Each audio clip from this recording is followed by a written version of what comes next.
Nasa moving on stage na raw ang Katniel fans pero bakit daw may paghalik na naganap sa backstage ng katatapos lang na ABS-CBN Christmas Special 2023? Sa video na kumakalat ngayon sa social media platform na TikTok, makikitang hinalikan ni Daniel Padilla sa pisngi si Catherine Bernardo sa backstage ng nasabing concert. Say ng ilang fans, nagpakita lang daw umano ng professionalism si Catherine kaya walang mali siya sa kanya ito.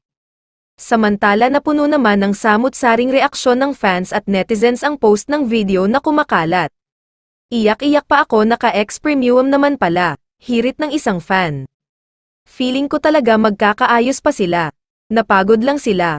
Parang kami nagkaayos. What more Katniel, diba? Espekulasyon naman ng isa. I think kaya sila ganyan.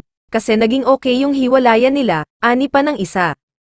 Pag ex wala ng kiss-kiss, comment pa ng isang netizen. Matatanda ang isinapubliko ng dalawa na hiwalay na ang mga ito noong November 30.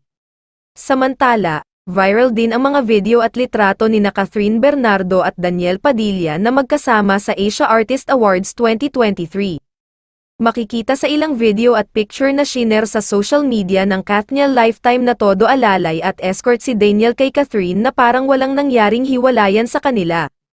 Nakaakbay rin si Daniel kay Catherine habang naglalakad, at magkatabi rin sila ng upuan at nagbubulungan. Matatanda ang pinag-usapan sa buong Pilipinas at maging sa abroad ang kumpirmasyon ng paghihiwalay ng Katniel noong November 30, ginanap ang Asia Artist Awards 2023 sa Philippine Arena sa Bulacan, kung saan nakatanggap sina Catherine at Daniel ng Fabulous Award.